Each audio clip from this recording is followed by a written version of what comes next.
I moved here in 2008.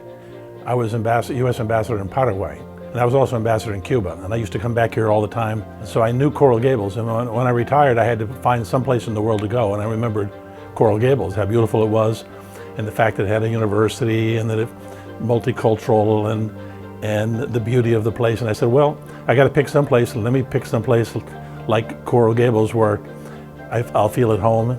And I was here for about a year, and a neighbor, George Volsky, came to see me. He said, we need somebody to run for mayor. And I said, I don't know anything about municipal government. And he said, well, you run huge embassies. And I said, well, nobody knows me here. He said, yeah, they do. He said, they know you're from Cuba.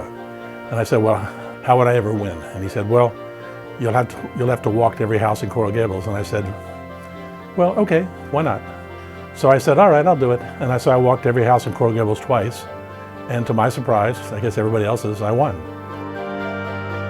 I was the one that really brought the fact of our elevation to the residents, that we are a city very vulnerable to sea level rise and to climate change. You know, how do we cope with what's coming? We can't put our heads in the sand and say, oh, it's not going to happen. We can't say, oh, leave it to our grandkids, which is irresponsible. We need to be thinking, what are we going to do as this happens? How are we going to protect our critical infrastructure? And luckily, Coral Gables is at the forefront of being part of a coalition that's dealing with it and putting money aside to prepare to hold out as long as we can until someday when we have to walk backwards.